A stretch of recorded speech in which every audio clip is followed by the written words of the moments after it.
For the more seasoned players, distance becomes more and more important as they continue playing the game later in life. Take 61-year-old Marvin Bailey. He's been playing for more than 30 years, but as his swing speed and ball speed has declined, so has his distance. Let's see how the D7s can benefit a player of Marvin's caliber. How you doing? Good. How are you? What's your name? Marvin. Jake Thurm. Very nice to meet you, Marvin. Nice to meet you. I got the new D7 irons here. Loads of technology. Would you like to take some swings? Sure. That's pretty good for a first swing. What are you seeing in terms of from the top? Well, I like the sleekness. When Jake first handed me the club, the first thing I noticed was how thin the top was. And that was real important to me when I bought the clubs I currently own. I don't like the big chubby heads. I just can't hit them. It's not appealing when you look down. Because of a thinner top line and how attractive it was behind the golf ball, it gave him a lot of confidence without feeling like he is in this clunky looking thing down at the bottom. So as you're hitting these 7-irons, how far does your gamer 7-iron go in the air, would you say? About 135, 140. Very nice. If you got a little bit more distance in your game, do you think you get a lower handicap? Oh yeah, definitely. That's my conversation every week. Well, that last one went 147 in the air, okay, which would be about that one club longer. I started losing distance probably about 10 years ago. And since then, I've lost probably 2 clubs. Once Jake told me what the yardage was I was getting from the TrackMan, I just didn't believe it. I've done that a couple of times, but it usually involved a cart path or something.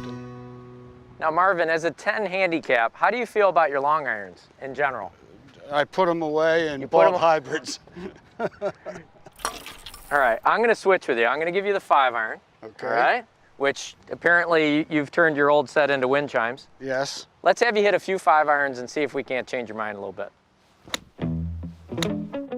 So what was the struggle with the long irons? Well, I couldn't get them up in the air, and they were flaring a lot. Do you carry a 5-iron in your other set? I don't. I went to a hybrid. How far does that hybrid go?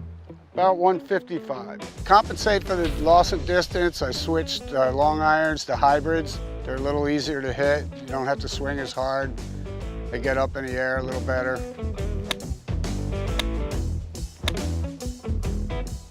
176 yards on that last one, and you've completely gotten rid of all 5-irons in your life. We don't even want to pretend they exist anymore.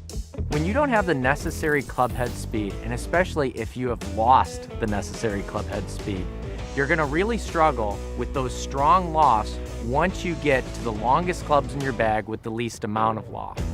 So that is actually doing you a disservice. Yes, in some companies, your 8-iron is flying pretty far, but by the time you get to your 5-iron or your 4-iron, this is the reason they're no longer in your bag. All this technology, how it's weighted, the thinnest face Wilson has ever made, has made it so much more forgiving and so much easier to launch the ball higher without having to beef up the lofts. There you go. Much better. When I hit the one that I felt was the one, I probably didn't look up right away. I felt it and I knew.